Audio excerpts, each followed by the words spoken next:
नमस्कार, स्वागत है आपका प्रोफेशनल एस्ट्रोलॉजी पर। मैं यशराज तिवारी आज आप सभी के सम्मुख उपस्थित हुआ हूं दी एस्ट्रोलॉजी शो के एपिसोड नंबर 126 को लेकर। दी एस्ट्रोलॉजी शो में मैं आप सभी दर्शकों के द्वारा पूछे गए प्रश्नों के जवाब देता हूं। वो प्रश्न ज्योतिष से संबंधित हो सकते हैं, किसी भी तरह का ज्योतिष उपाय, आपकी जन्म कुंडली के प्लैनेटरी पोजीशन से संबंधित, या कोई भी प्रश्न जो कि आपके मन में हमारी इस ज्योतिष की फील्ड से संबंधित, ऑकल्ट साइंस की फील्ड से संबंधित उत्पन्न होता है। उन प्रश्नों के जवाब आप मुझसे इस कार्यक्रम के माध्यम से पा सकते हैं। क्या करना होगा आपको अपने प्रश्नों को पूछने के लिए? इसी वीडियो के कमेंट सेक्शन में जाकर के आप अपने नाम के साथ में अपने एक स्पेसिफिक प्रश्न को दे दीजिए। फिर जैसे ही दी एस्ट्रोलॉजी शो के अन्य एपिसोड्स आते हैं, उन एपिसोड्स में मैं आप सभी दर्शकों के द्वारा पूछे गए प्रश्नों के जवाब को लेकर के उपस्थित हो जाऊंगा। यदि आप इस कार्यक्रम को देखते हैं और इस कार्यक्रम के माध्यम से आपका कुछ भी लाभ होता है तो आप इस वीडियो को लाइक करें, साथ ही साथ इस चैनल को सब्सक्राइब करें, ताकि इन फ्यूचर जो भी कंटेंट मेरे द्वारा इस चैनल पर अपलोड किया जाता है उसका नोटिफिकेशन आपको मिलता रहे।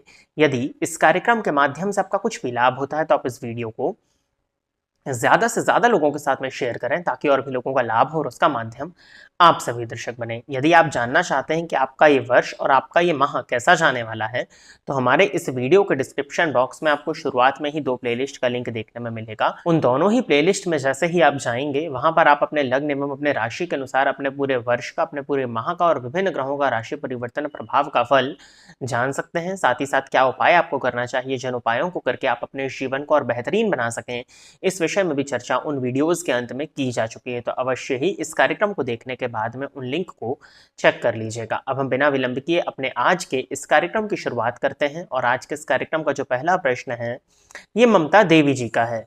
इन्होंने लिखा है कि जिस मंत्र का जप नियमित रूप से जो एक इंसान करता हो वो मंत्र गुरु मंत्र हो, तो क्या उन मंत्रों का हवन पंडित जी से करवाया जा सकता है विशेष तिथि पे, ताकि उस मंत्र का श्रेष्ठ फल मिल सके, या फिर गुरु मंत्र को गुप्त रखकर सिर्फ जप करना ही सही है? वैसे तो देखिए, सामान्यतः या हमेशा ही कह लीजिए, गुरु मंत्र को गुप्त ही रखा जाता है, क्योंकि गुरु मंत्र वो होता है जो गुरु आपको आपके कान में बताते हैं।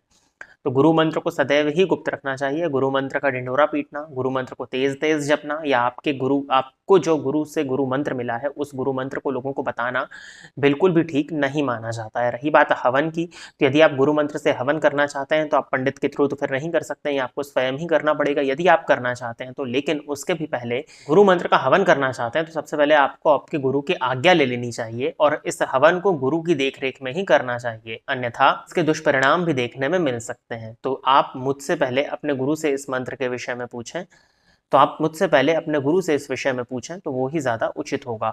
और अगला प्रश्न है, ये शिवम दुबे जी का है। इन्होंने लिखा है कि मेरी मिथुन लग्न की कुंडली है, मारक भाव का रत्न धारण किया है मैंने, और नीच शनि का नीलम सैलॉन के रत्न है, भरणी नक्षत्र है, शनि तीसरे चरण में है, नवांश में उच्च का है, शनि मंगल गुरु युति है मेरी कुंडली में, लाभ भाव में तीनों ग्रह भरणी नक्षत्र में है, शनि तीसरे चरण में, मंगल गुरु पहले चरण में है, मैंने धारण किया है पुखराज नीलम। आप बताएं धारण कर सकते हैं या नहीं? देखिए, सभी रत्न को हटा दीजिए। सबसे पहले तो जब आप शुरुआत में ही लिख रहे हैं कि आपने मारक भाव का रत्न धारण किया हुआ है, तो मारक भाव के रत्न को धारण करने की क्या जरूरत आन पड़ी है आपको? पहली चीज। दूसरा, शनि आपकी नीच राशि में बैठे हैं, भरणी नक्षत्र में होने के चलते नवांश में वो उच्च के हो गए हैं, ये एक अच्छी बात है, परंतु वो शनि आपके मंगल के साथ युत है।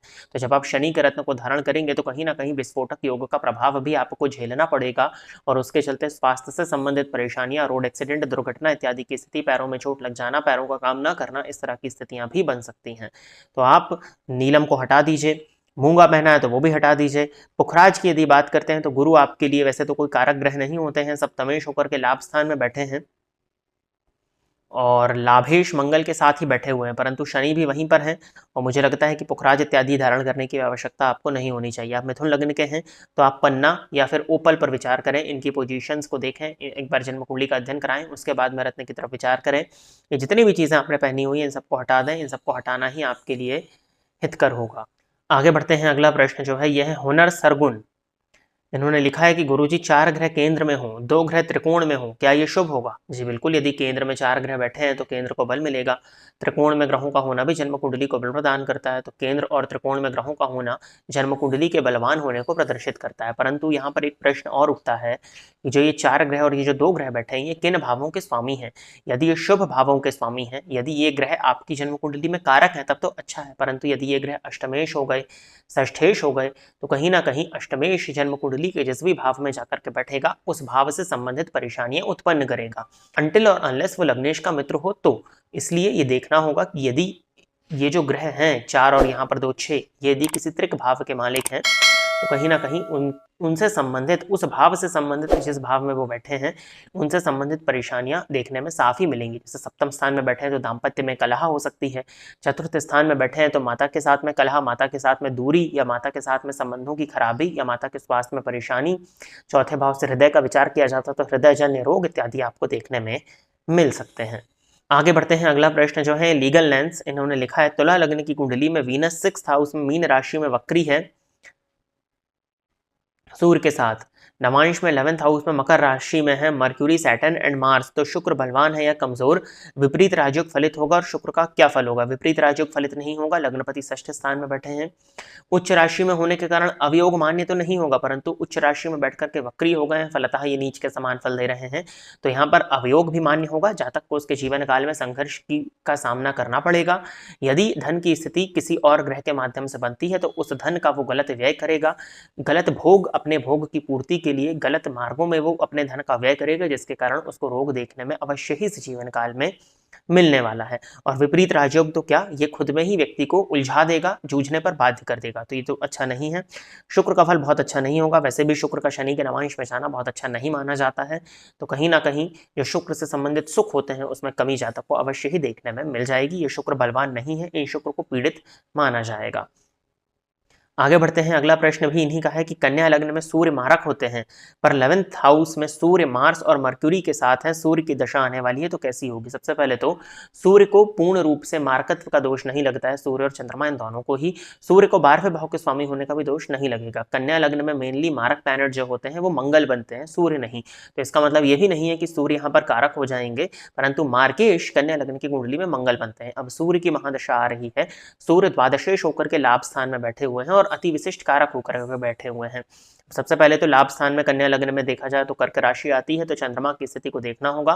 बाकी लाभ स्थानगत सूर्य होने के चलते जब सूर्य की महादशा आएगी तो धन आगमन के योग आपके लिए बनेंगे, परंतु व्ययपति होकर के लाभ स्थान में बैठे हैं तो धन आएगा और धन व्यय हो जाएगा, धन आपके पास टिकेगा नहीं। इसके साथ ही साथ स्वास्थ्य से संबंधित परेशानियां, हड्डियों में जोड़ों में दर्द की शिकायत, हृदयजन्य रोग आपको आने वाले समय में जब सूर्य की महादशा प्रारंभ होगी तो अवश्य ही देखने में मिलने वाले हैं। तो प्रिय दर्शकों, इतने ही प्रश्नों को दी एस्ट्रोलॉजी शो के एपिसोड नंबर 126 के लिए सिलेक्ट किया गया था और इतने ही प्रश्नों के जवाब को लेकर के आज मैं आप सभी के समक्ष उपस्थित हुआ था। आशा करता हूं कि जितने भी लोगों के प्रश्नों के जवाब मैंने इस कार्यक्रम के माध्यम से दिए वो सभी लोग संतुष्ट होंगे। यदि आप इस कार्यक्रम को देखते हैं और इस कार्यक्रम के माध्यम से आपका कुछ भी लाभ होता है तो आप इस वीडियो को लाइक करें, साथ ही साथ इस चैनल को सब्सक्राइब करें ताकि इन फ्यूचर जो भी कंटेंट मेरे द्वारा इस चैनल पर अपलोड किया जाता है उसका नोटिफिकेशन आपको मिलता रहे। यदि इस कार्यक्रम के माध्यम से आपका कुछ भी लाभ होता है तो आप इस वीडियो को ज़्यादा से ज़्यादा लोगों के साथ में शेयर करें ताकि और भी लोगों का लाभ और उसका माध्यम आप सभी दर्शक बने। यदि आप भी अपने प्रश्न को इस कार्यक्रम में सम्मिलित कराना चाहते हैं तो अपने नाम के साथ में अपने स्पेसिफिक प्रश्न को इसी वीडियो के कॉमेंट सेक्शन में दे दीजिए। आज के इस कार्यक्रम में बस इतना ही रखते हैं। नमस्कार।